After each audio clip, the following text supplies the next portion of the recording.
Bonjour les voyeurs. Alors je ne sais pas si tu as remarqué, mais une certaine Nadine Moranus nous a laissé un commentaire. Je cite: Salut les Belges, je me permets de vous contacter car tout est en colère. Tout est en colère?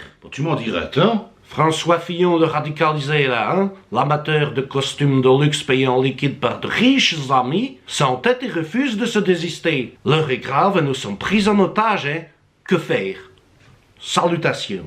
Ma chère Nadine, les bras m'en tombent, qu'est-ce que tu voudrais? Tu ne voudrais tout de même pas qu'il renonce, Ça certainement pas, on va tout de même pas se priver d'une bonne tête de fion. Bon alors dis donc, trêve de plaisanterie, moi je te le dis tout net, Tu as vu qu'on est quand même plus au 19e siècle, la société patriarcale, paternaliste, ça c'est terminé, Non mais oh, quand une femme elle fait des bêtises, on va pas dire c'est son mari qui est responsable, Ça certainement pas. Certainement pas. Certainement pas. C'est pour ça que nous on le soutient le fion, on le soutient à bout de bras, parce que là tu vois, on est dans un cas typique, absolument typique de violence faite aux hommes, Ça c'est sûr qu'on est en pleine hallucination collective, Ben oui, si tu ne nous crois pas, t'as qu'à reprendre le déroulé de l'histoire, c'est très simple. Voilà un homme qui se présente à la députation et qui est triomphalement élu. On ne le dira jamais assez, d'abord dans la Sarthe, bien sûr, et ensuite dans quelques quartiers populaires de Paris, le 5e, le 6e, le 7e arrondissement. Oui, je dis populaire, puisqu'à l'époque, il se présentait sous la bannière de l'Union pour un mouvement populaire. Un mouvement populaire, un mouvement populaire. Elle est élue. C'est normal, elle doit choisir un assistant, il est élu, il doit choisir un assistant. Et là, il choisit sa femme, pas parce que c'est sa femme, mais parce qu'elle a les compétences requises, Elle a un diplôme de droit du Royaume-Uni, elle est parfaitement monolingue anglais, et puis elle est parfaitement besogneuse et travailleuse, parce qu'elle lui a parfaitement fait 5 enfants quand même, Et ça, tu peux dire ce que tu voudras, sur le papier, ce sont des arguments qui comptent, Le CV, il est irréprochable, C'est tout, Après, qu'est-ce que tu veux, il pouvait pas deviner, le fillon. Ben oui, réfléchis 2 secondes.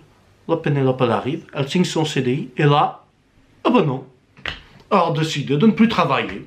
Elle dit, je vous nique tous, et là, je vais te payer, rien foutre. Ça, on le voit trop souvent, Et là, bam, le piège se referme sur le fion. Et alors là, s'il te plaît, tu me ressors pas les arguments typiques de gauche, les patrons, c'est tous des salauds et compagnie, parce que ça, je ne peux pas l'entendre, On a tous des collègues qui n'en branlent pas une, et c'est quand même pas la faute du fion, Certainement pas. Non. Alors c'est sûr que la Pénélope, il aurait dû la licencier beaucoup plus tôt, Ça, oui. Mais j'aimerais bien t'y voir, toi.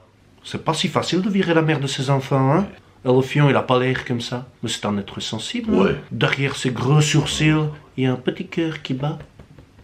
Ici, là. Et toi, qu'est-ce que tu fais pendant ce temps-là? Qu'est-ce que tu fais pendant ce temps-là? Tu l'empêches de faire campagne, Ah non, mais ça, tu sais que ça n'est pas très logique, Pas du tout. Ça n'est pas logique, On reproche à sa femme d'être payée à ne rien faire, et ensuite, lui, on l'empêche de travailler. Tu peux me dire où est la logique là-dedans? Tu ne peux pas me le dire parce qu'il n'y en a pas. Et le résultat des courses, lui aussi, maintenant, il se retrouve à être payé à rien foutre, Donc maintenant, tu es gentil, tu le laisses travailler, et puis tu le laisses surtout aller jusqu'au bout, Et c'est pas très juste non plus, cette histoire, Parce que qu'est-ce qu'elle fait, Pénélope, là, pendant que son mari l'est chahuté tous les jours, qu'elle doit se bunkériser pour ne pas être agressée par des sauvages, et qu'on lui reproche même d'avoir des amis, tiens. Parce que moi, on ne m'ôtera pas de l'idée que si à 60 ans, t'as pas des amis qui sont capables de te payer 50 000 balles de costume, c'est que t'as raté ta vie. Et qu'est-ce qu'elle fait, Pénélope, pendant ce temps-là? Tranquille, Comme une princesse, dans son château, dans la Sarthe. Ça n'est pas normal. Ça n'est pas juste. Là, je suis d'accord avec le fion, il n'y a pas de justice. Et c'est pour ça que moi, je maintiens et je soutiens sa proposition de la réformer en profondeur. Tu vas avoir 2 cas de figure. Soit tu t'en remets au juge comme on fait jusqu'à maintenant, soit tu dis, je m'en remets au peuple français. Bon, moi, je suis juste un tout petit peu inquiet. Il va y avoir des référendums tous les jours. Oui, mais le destin de la France et de la justice, tu y as pensé? Ça vaut quand même un peu mieux que toutes ces petites considérations matérielles. Et puis alors, tu ne m'ôteras pas de l'idée que quand on vote à 50 millions de Français, on ne sait pas se tromper. Ah bon? Évidemment que non. Moi, je suis pas si sûr, Dis donc, regarde, 2007, on a voté Sarkozy. 2012, on a voté... Oh, lui... Pas dire son nom. Non, quand tu votes à 50 millions de Français, tu ne sais pas faire d'erreur. Tu ne sais pas. Voilà, chère Nadine, j'espère que cette vidéo t'a un peu remis les pendules à l'heure, et que la phase d'hystérie, là, c'est du passé. Alors, si tu as aimé cette vidéo, tu t'abonnes. Tu peux même lever un petit pouce vert ou bleu, et seulement après, tu lèves un petit coup de Jupiler ou de Gueuselambic. Bon, et puis si tu as des questions à poser, tu fais comme d'habitude, tu le fais dans les commentaires de la vidéo, puis nous on te répond rapidement. Hein. Et si tu veux retrouver le sens des réalités, bah c'est pareil, hein. Tu nous sollicites, hein, on est là pour ça. Et puis surtout, tu n'oublies pas, les Flamands rôdent. Allez. À tantôt. Populaire, un mouvement populaire, parfaitement.